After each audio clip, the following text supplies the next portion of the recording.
Saya ingin mengawali mungkin untuk membuat kita dalam satu gelombang dan frekuensi yang sama dengan yang agak umum dulu, meski tadi juga sudah disenggol banyak oleh Bang Doli. Pertama, diskusi soal penjabat ini muncul karena adanya pengaturan di dalam Undang-Undang Nomor 10 Tahun 2016 tentang pemilihan gubernur, bupati, dan wali kota, khususnya pasal 201. Jadi ini sendiri merupakan undang-undang ini perubahan kedua dari Undang-Undang Nomor 1 Tahun 2015. Undang-undang ini memang unik, sudah 3 kali berubah, dan sebenarnya muasalnya adalah Perpu Nomor 1 Tahun 2014 yang disahkan menjadi Undang-Undang Nomor 1 Tahun 2015, sudah berubah 3 kali. Dengan Undang-Undang Nomor 8 Tahun 2015, Undang-Undang Nomor 10 Tahun 2016, dan Undang-Undang Nomor 6 Tahun 2020. Tapi kenapa saya sebut unik? Karena meskipun sudah 3 kali diubah, biasanya ya praktik legislasinya, kalau sudah banyak diubah itu pasti akan diikuti penggantian oleh undang-undang baru. Tapi pemerintah dan DPR menjelang pilkada serentak secara nasional atau pilkada nasional di 2024 justru memutuskan tidak mengubah undang-undang pemilihan kita tentang gubernur, bupati, wali kota ini, gitu ya. Nah, di pasal 201 inilah muasalnya, terutama di pasal 8 ya, di pasal 201 ayat 8, bahwa pemungutan suara serentak nasional pemilihan gubernur, bupati, wali kota itu dilaksanakan pada bulan November 2024. Oleh karena itu sebagai implikasinya apa? Daerah-daerah yang akhir masa jabatannya pada 2022 dan 2023 itu tidak berpilkada. Semuanya akan pilkada lagi pada 2024. Lalu untuk kepala daerah dan wakil kepala daerah ini ada di ayat 7, hasil pilkada 2020 itu hanya akan menjabat sampai dengan tahun 2024. Berarti kalau 2024 sampai Desember 2024 ya. Meski mereka sebagian besar hampir keseluruhan itu baru dilantik pada 2021 sehingga masa jabatannya kurang dari 5 tahun.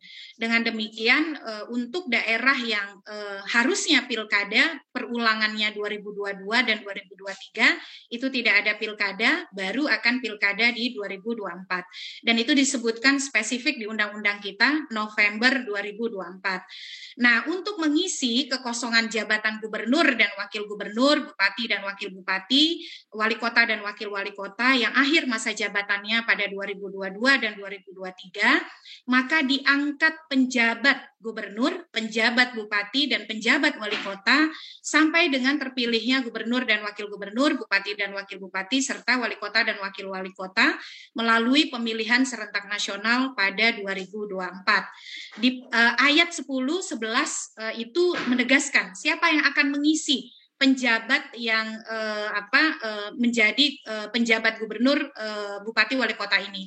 Di ayat 10 disebutkan untuk mengisi kekosongan jabatan gubernur diangkat penjabat gubernur yang berasal dari jabatan pimpinan tinggi madya atau JPT madya sampai dengan pelantikan gubernur sesuai dengan ketentuan peraturan perundang-undangan.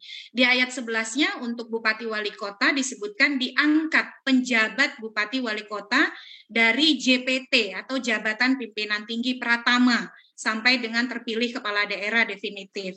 Nah, ketentuan lebih lanjutnya sesuai dengan peraturan perundang-undangan dan diatur dengan peraturan KPU begitu ya. Kalau yang ayat 10-11 otomatis karena sesuai dengan ketentuan peraturan perundang-undangan, kita harus melihat peraturan perundang-undangan yang mengatur soal JPT tadi, jabatan pimpinan tinggi madya dan jabatan pimpinan tinggi pratama. Tetapi jangan lupakan ada pasal 201 ayat 9 penjelasannya yang menyebutkan penjabat gubernur, penjabat bupati, dan penjabat wali kota masa jabatannya 1 tahun dan dapat diperpanjang 1 tahun berikut dengan orang yang sama atau berbeda.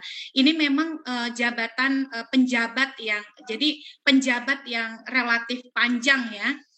karena misalnya untuk daerah yang AMJ atau akhir masa jabatan kepala daerahnya pada 2022, otomatis dia akan kosong sampai 2024.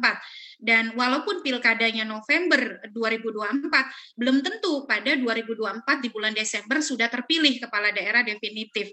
Biasanya butuh paling cepat, tapi ini juga jarang ya, 1 bulan untuk mendapatkan kepala daerah definitif. Kalau ada sengketa bisa berbulan-bulan. Bahkan di 2020 ada daerah yang sampai hari ini itu belum terpilih kepala daerah definitif karena berlarut-larutnya proses perselisihan hasil di Mahkamah Konstitusi. Ini juga harus menjadi catatan. Jadi sangat mungkin meskipun pilkadanya di November 2024, kepala daerah definitifnya itu baru terpilih paling cepat awal 2025. Nah, sebelum lanjut, saya juga ingin memperlihatkan siapa sih yang dimaksud dengan jabatan pimpinan tinggi madya dan juga jabatan pimpinan tinggi pratama yang bisa mengisi tadi penjabat gubernur itu madya ya, dan penjabat bupati wali kota itu pratama. Itu diatur di pasal 19 ayat 1 Undang-Undang Nomor 5 Tahun 2014 tentang aparatur sipil negara di bagian penjelasan. Jadi bukan di bagian batang tubuh, tapi di penjelasan ini saya tambahkan supaya tidak membingungkan. Nah, di bagian penjelasan itu disebutkan di B-nya, yang dimaksud dengan JPT Madya meliputi, ini direntangkan ya siapa saja yang bisa masuk: Sekjen Kementerian, Sekretaris Kementerian, Sekretaris Utama, Sekretaris Jenderal Kesekretariatan Lembaga Negara, Sekretaris Jenderal Lembaga Non-Struktural, Dirjen, Deputi, Inspektur Jenderal, Inspektur Utama, Kepala Badan, Staf Ahli Menteri, Kepala Sekretariat Presiden, Kepala Sekretariat Wapres, Sekretaris Militer Presiden, Kepala Sekretariat DPR, Dewan Pertimbangan Presiden, Sekda Provinsi, dan jabatan lainnya yang setara. Dan di huruf C-nya disebutkan di penjelasan pasal ini, JPT Pratama itu bisa diisi oleh direktur, kepala biro, asisten, deputi, sekretaris direktorat jenderal, sekretaris inspektorat jenderal, sekretaris kepala badan, kepala pusat, inspektur, kepala balai besar, asisten sekretariat daerah provinsi, asdep, biasanya disebut dengan kalau di daerah itu mereka punya beberapa asisten sekretariat daerah ya. Lalu sekretaris daerah kabupaten kota atau sekda, kepala dinas, kepala badan provinsi, sekretaris dewan perwakilan rakyat daerah, dan jabatan lain yang setara. Jadi memang JPT Madya dan JPT Pratama itu sudah dilimitasi oleh Undang-Undang ASN, siapa saja yang bisa mengisi.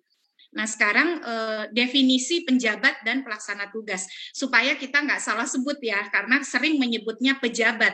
Bukan pejabat. Kalau pejabat itu berarti orang yang memang sedang memangku jabatan untuk jabatan itu, begitu ya, secara definitif. Kalau penjabat itu pakai istilahnya itu singkatannya PJ, adalah pejabat yang memangku jabatan kepala daerah karena kekosongan jabatan kepala daerah definitif. Jadi kepala daerah definitifnya itu memang kosong dalam satu paket, baik kepala daerah dan wakil kepala daerah, gubernur, wakil gubernur, bupati, wakil bupati, wali kota, wakil wali kotanya, semuanya kosong karena sudah berakhir ataukah karena permasalahan-permasalahan yang membuat mereka kosong gitu jabatan definitifnya. Nah, yang berikut ada juga pelaksana tugas. Kalau pelaksana tugas atau PLT adalah pejabat yang memangku jabatan kepala daerah karena kepala daerah definitif sedang berhalangan sementara. Jadi semoga kita nggak ketuker ya. Yang diperlukan yang sedang kita bahas ini adalah penjabat, bukan pejabat gitu. Nah, lalu untuk 2024, jelang Pilkada Nasional 2024, karena saya lebih senang menyebutnya Pilkada Nasional ketimbang Pilkada serentak. Karena kalau serentak itu biasanya memadukan dua jenis pemilihan berbeda secara berbarengan. Eksekutif, legislatif, nah itu baru disebut dengan pemilihan serentak. Tapi kalau satu tipe, ya sebutannya nasional saja ya, atau kemudian borongan sekalian gitu, atau pilkada yang dibarengkan. Itu sudah berdasarkan rapat-rapat yang saya ikuti di DPR bersama antara KPU, pemerintah, dan DPR, itu direncanakan pada Rabu 27 November 2024. Nah, daerah yang akhir masa jabatan atau AMJ kepala daerahnya pada 2022 sampai 2024 otomatis akan diisi oleh penjabat kepala daerah. Ada siapa saja? Nah, kepala daerah yang AMJ-nya pada rentang 2022 sampai 2024 ada sejumlah 24 gubernur serta 248 bupati dan wali kota. 101 merupakan yang akhir masa jabatannya hasil Pilkada 2017 dan 171 yang merupakan akhir masa jabatannya hasil Pilkada 2018. Meskipun di 171 yang hasil Pilkada 2018 ini ada juga yang akhir masa jabatannya bukan di 2023 tapi 2024. Contohnya Jawa Timur. Jawa Timur itu Bu Khofifah itu AMJ-nya pada 2024 bukan 2023 karena dia pilkadanya dimajukan. Harusnya pilkadanya itu kemarin di 2019 tapi dia dimajukan di 2018 karena siklus dari 2013. Tapi AMJ-nya sendiri di 2024. Nah, jadi total ada 272 daerah yang akan diisi oleh penjabat begitu. Selain itu juga ada kebutuhan pelaksana tugas atau PLT. Karena kenapa? Di pasal 70 ayat 3 Undang-Undang 10 2016, nanti materi akan saya share di kolom chat dan juga ke panitia, itu disebutkan kalau petahana maju kembali di pilkada, maka selama masa kampanye petahana harus cuti di luar tanggungan negara. Posisi 2024 itu ada petahana, karena kenapa? Hasil pilkada 2020 itu kan akan pilkada di 2024. Ada 270 daerah yang kepala daerah definitifnya itu masih ada. Hasil pilkada 2020, 270 daerah. Jadi misalnya nih contoh ya, Gibran di Surakarta ingin maju lagi jadi wali kota Surakarta. Maka dia selama masa kampanye termasuk juga Bobi Nasution itu harus cuti di luar tanggungan negara. Ini saya sebut random aja karena paling populer lah bisa dibilang begitu ya. Maka dia harus cuti di luar tanggungan negara selama masa kampanye. Berarti pemerintah juga harus menyiapkan para pelaksana tugas kepala daerah kalau misalnya dia maju lagi satu paket gitu ya. Kalau tidak maju satu paket, maka wakilnya itu bisa menjadi PLT sampai kemudian masa kampanye berakhir. Jadi ada cukup sebaran kebutuhan nih. Ada kebutuhan terhadap penjabat dan ada kebutuhan terhadap pelaksana tugas untuk kepentingan Pilkada Nasional 2024. Nah, lalu kalau kita kembali lihat diskursus kita hari ini, merespon polemik adanya wacana pengisian penjabat kepala daerah dari TNI Polri aktif, penting bagi kita juga melihat Undang-Undang TNI dan Undang-Undang Kepolisian. Kalau Undang-Undang TNI itu ada di Undang-Undang Nomor 34 Tahun 2004 dan Undang-Undang Kepolisian di Undang-Undang Nomor 2 Tahun 2002. Saya hanya soroti pasal-pasal yang relevan, yaitu pasal 47 ayat 1 Undang-Undang Nomor 34 Tahun 2004 yang menyebutkan bahwa prajurit hanya dapat menduduki jabatan sipil setelah mengundurkan diri atau pensiun dari dinas aktif keprajuritan. Lalu juga prajurit aktif dapat menduduki jabatan pada kantor yang membidangi koordinator bidang politik dan keamanan negara, pertahanan negara, sekretaris militer presiden, intelijen negara, sandi negara, lembaga ketahanan nasional, Dewan Pertahanan Nasional, Search and Rescue atau SAR nasional, narkotika nasional, dan Mahkamah Agung. Karena di Mahkamah Agung ada Kamar Peradilan Militer. Prajurit yang menduduki jabatan harus didasarkan atas permintaan pimpinan departemen dan lembaga pemerintah non-departemen serta tunduk pada ketentuan administrasi yang berlaku dalam lingkungan departemen dan lembaga pemerintah non-departemen dimaksud. Ini Undang-Undang TNI gitu ya. Jadi ada limitasi memang penempatan TNI Polri di dalam beberapa jabatan-jabatan pemerintahan. Lalu juga ada pasal 47 ayat 2 Undang-Undang 34 2004 bahwa ini penjelasan ya, saya kekurangan menuliskan penjelasannya yang menyebutkan bahwa di penjelasan pasal ini Yang dimaksud jabatan adalah jabatan yang dapat diduduki oleh prajurit aktif, itu tidak termasuk jabatan Menteri Pertahanan atau jabatan politis lainnya. Lalu di Undang-Undang Kepolisian juga disebutkan hal yang sama, bahwa di pasal 28 ayat 1, kepolisian negara Republik Indonesia bersikap netral dalam kehidupan politik dan tidak melibatkan diri pada kegiatan politik praktis, serta mereka tidak menggunakan hak memilih dan dipilih, serta di ayat 3-nya dapat menduduki jabatan di luar kepolisian setelah mengundurkan diri atau pensiun dari dinas kepolisian.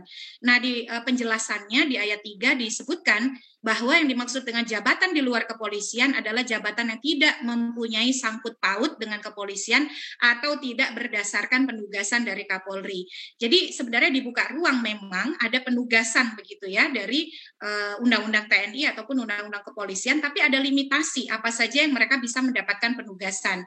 Nah, saya akan urai juga gitu ya di PP nomor 11 tahun 2017 tentang manajemen pegawai negeri sipil. Di sini memang dibuka ruang bahwa jabatan ASN tertentu di lingkungan instansi pusat itu dapat diisi oleh prajurit TNI dan anggota kepolisian negara Republik Indonesia sesuai dengan kompetensi berdasarkan ketentuan peraturan perundang-undangan. Dan di pasal 148-nya juga mengatur bahwa jabatan ASN tertentu dapat diisi oleh prajurit TNI dan Polri yang berada di instansi pusat dengan yang sesuai dengan Undang-Undang TNI dan Polri. Lalu di detailnya di pasal 157 itu memang mengatur soal prajurit TNI Polri itu bisa menjadi jabatan pimpinan tinggi pada instansi pemerintah selain instansi pusat, sebagaimana dimaksud pasal 148 setelah mengundurkan diri dari dinas aktif apabila dibutuhkan dan sesuai dengan kompetensi yang ditetapkan melalui proses secara terbuka dan kompetitif. Jadi garis merahnya atau benang merahnya di sini Bapak Ibu semua kawan-kawan peserta diskusi Iluni, bahwa TNI Polri itu bisa menduduki jabatan-jabatan pimpinan tinggi baik madya ataupun pratama sesuai dengan permintaan dan penugasan untuk posisi-posisi yang spesifik. Dan itu sudah ada limitasinya. Jadi kalau dimintanya A, tugasnya A. Istilahnya kalau dalam konteks ini kalau dimintanya untuk mengisi di Kementerian Polhukam atau Badan Intelijen, ya tugasnya di situ karena penugasannya di situ.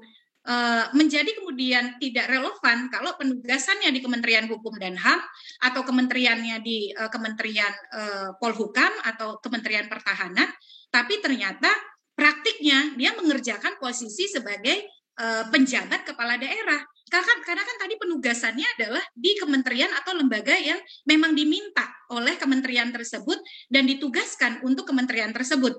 Nah, kemudian menjadi tidak relevan kalau lalu penugasannya A, tapi dalam praktiknya dia dikaryakan untuk menjadi penjabat kepala daerah. Jadi tidak ada di sini sebenarnya penugasan permintaan untuk menjadi penjabat kepala daerah. Posisi permintaannya itu kan tegas ya, sesuai dengan posisi-posisi yang bisa diisi begitu. Jadi istilahnya itu sebenarnya tidak dikenal gitu ya, alih fungsi, harusnya difungsikan sesuai permintaan tapi malah dikaryakan untuk fungsi yang lain.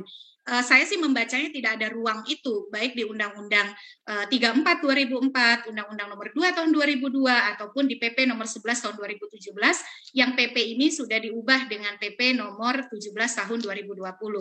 Nah, ini konsep berpikir yang ingin saya bawa dulu ketika kita bicara soal penjabat kepala daerah dari jabatan pimpinan tinggi madya ataupun jabatan pimpinan tinggi pratama untuk gubernur, bupati, wali kota.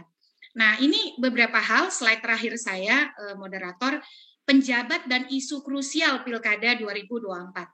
Yang pertama begini, desain untuk Pilkada nasional di 2024 itu adalah desain yang sudah direncanakan lama karena adanya keberadaan pasal 201 ayat 8 Undang-Undang nomor 10 tahun 2016.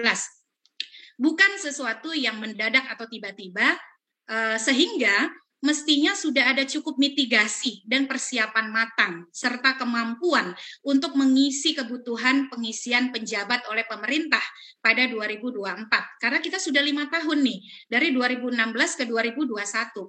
Jadi alasan-alasan misalnya ada kebutuhan, kekurangan, dan lain sebagainya, menjadi tidak relevan. Karena undang-undang ini bukan undang-undang yang baru diterbitkan tahun lalu ataupun baru-baru ini, tetapi sesuatu yang sudah diprakondisikan sejak 2016 gitu ya, untuk mengisi kebutuhan-kebutuhan penjabat yang jumlahnya akan sangat besar ataupun pelaksana tugas yang jumlahnya akan juga cukup besar.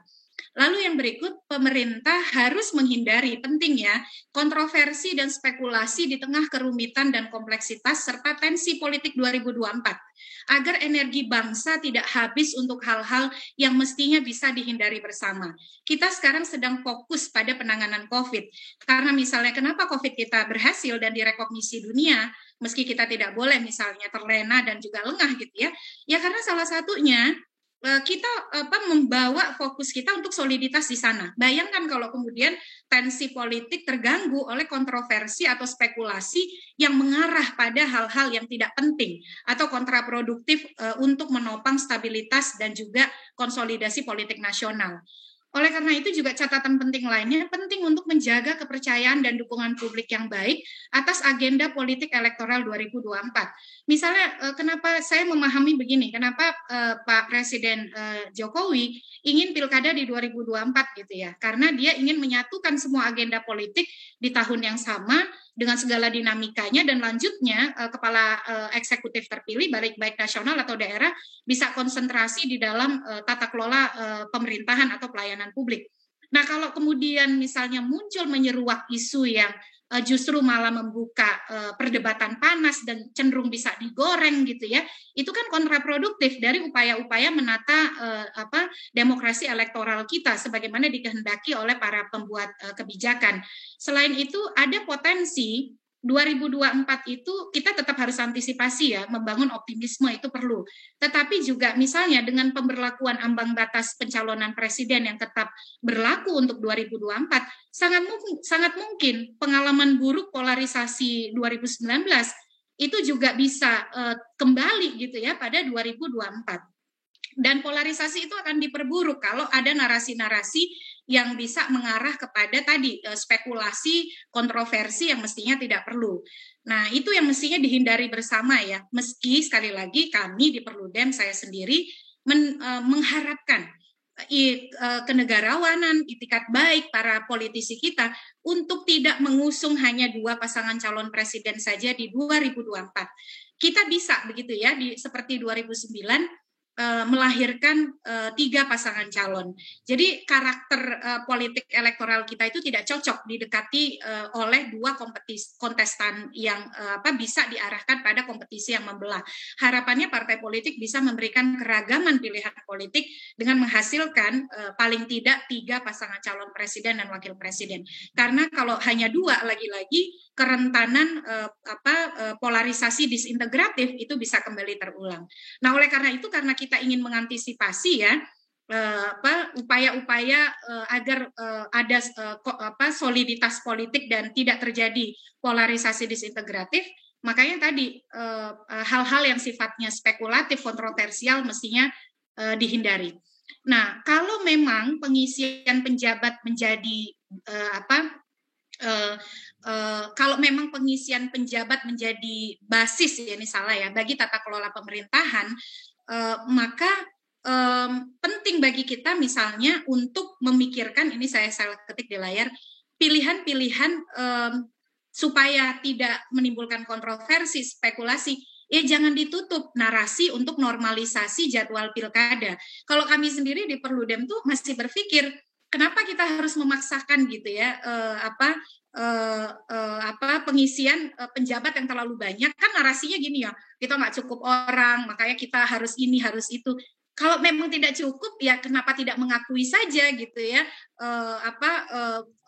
kita memerlukan desain yang lebih baik. Ya sudah dibuka saja normalisasi pilkada sebagai pilihan yang bisa diambil, misalnya pilkadanya dilaksanakan pada akhir 2022 atau awal 2023 untuk mereka-mereka yang akhir masa jabatannya itu pada 2022 dan 2023. Baru kemudian pilkada serentak nasionalnya kita tata kembali, misalnya berlangsung pada 2026 atau 2027 begitu. Jadi di tengah misalnya soal kebutuhan pengisian penjabat ini, ya kita juga harus legowo kalau memang ternyata itu jadi beban bagi pemerintahan, ya sudah normalisasi saja jadwal pilkadanya, kan itu juga bisa jadi pilihan, ubah Undang-Undang Nomor 10 Tahun 2016. Jadi tawaran itu mestinya perlu juga dibuka gitu dalam narasi kita hari ini. Nah yang berikut, penjabat kepala daerah TNI Polri aktif, selain tadi ya, kalau saya berpandangan, TNI Polri yang sedang ditugaskan pada institusi tertentu tidak boleh dialih statuskan atau dialih fungsikan untuk menjadi penjabat kepala daerah. Karena kenapa? Karena penugasan dan permintaan penugasannya bukan untuk menjadi penjabat kepala daerah, tetapi untuk mengisi kebutuhan fungsi-fungsi yang ada di kementerian lembaga yang memang meminta penugasan mereka, dan penugasan mereka oleh TNI Polri adalah untuk posisi-posisi di kementerian lembaga itu, bukan untuk penugasan menjadi penjabat kepala daerah. Jadi ini yang memang harus kita pegang ya, karena rambu-rambunya di Undang-Undang TNI Polri dan di PP nomor 11 2017 itu sudah tegas. Nah, oleh karena itu selain pertimbangan juga, penjabat kepala daerah TNI Polri aktif bisa jadi kotak Pandora, membuka kotak Pandora yang menggoda pada ekses yang lebih luas. Misal, memberikan toleransi dan upaya memberi legitimasi lebih besar pada keterlibatan TNI Polri di politik dengan argumen kompetensi, kapasitas, profesional, dan lain-lain. Ini mesti kita hindari bersama karena ini jadi amanat reformasi. Bagaimana peran misalnya dwi fungsi TNI Polri itu sesuatu yang dihindari begitu ya. Bukan kita ingin mendelegitimasi peran TNI Polri. Peran TNI Polri sangat legitimate di bidang pertahanan, pengayoman masyarakat, dan penegakan hukum. Oleh karena itu, karena legitimasinya ada di sana, jangan kemudian membuka kotak Pandora untuk menarik-narik mereka, menggoda mereka untuk memberikan misalnya toleransi atau perlakuan yang lebih permisif pada akses politik praktis gitu ya. Karena kita punya pengalaman soal itu. Lagi-lagi ini bukan menjadi keraguan pada legitimasi peran TNI Polri, tapi justru sebagai penghormatan dan menjaga muruah TNI Polri sebagai penjaga pertahanan, pengayoman, dan penegakan hukum di masyarakat untuk Polri-nya gitu ya. Dan yang terakhir, sebenarnya kalau kita mau tawaran, kalau oke lah normalisasi pilkada tidak bisa dilakukan. Kalau kami di Perludem tetap mendukung ada normalisasi jadwal pilkada ya, dan tidak pilkada pada 2024, karena itu akan sangat berat dari sisi kompleksitas teknis dan kerumitan teknis, maka pilihan yang lebih kondusif, ya sudah, di setiap daerah itu kan kalau provinsi, sekda itu adalah JPT Madya atau Jabatan Pimpinan Tinggi Madya. Kalau di kabupaten kota, sekda itu adalah Jabatan Pimpinan Tinggi Pratama. Mereka saja yang langsung menjadi penjabat kepala daerah. Kalau tren selama ini kan penjabat kepala daerah itu deployment dari pemerintah pusat, kalau level provinsi gitu ya. Nah, ketakutan misalnya bahwa sekda akan tidak netral, main politik, ada benturan kepentingan dengan aktor-aktor daerah. Oleh karena itu kita bangun komitmen dan soliditas yang kuat untuk pengawasan optimal dan proporsional dari pemerintah terhadap para penjabat ini. Kan hierarki birokrasinya jelas gitu ya.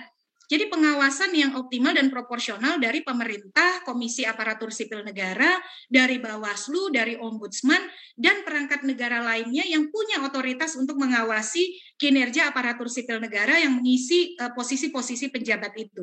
Jadi ini sebenarnya lebih sesuai dengan kebutuhan dari Bang Doli tadi ya. Bang Doli kan mengatakan perlu penjabat yang tahu situasi daerah, paham bagaimana pelayanan publik daerah, tidak perlu adaptasi banyak gitu ya terhadap pengenalan dinamika politik pelayanan publik daerah. Kenapa tidak sekda saja, lebih aman? Kan sekda juga yang ngangkat kalau di provinsi ada keterlibatan pemerintah pusat. Kalau di kabupaten kota juga demikian begitu ya. Tinggal instrumen pengawasannya kita fungsikan dengan baik, seluruh elemen pengawasan yang memang sudah tersedia. ini bisa mengakhiri debat soal kebutuhan para penjabat, para pelaksana tugas dan lain sebagainya. Dan ini lebih tidak kontroversial dan tidak terlalu spekulatif dibanding menarik masuk keterlibatan TNI Polri sebagai penjabat.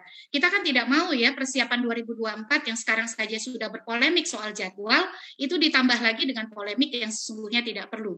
Kita perlu menjaga proses demokrasi kita yang penuh tantangan menuju 2024 baik teknis ataupun substansi dengan dukungan semua pihak untuk melahirkan narasi politik yang lebih solid dan lebih berkontribusi pada penguatan nilai-nilai reformasi. Jangan kita goda gitu ya dengan hal-hal yang mestinya bisa kita hindari.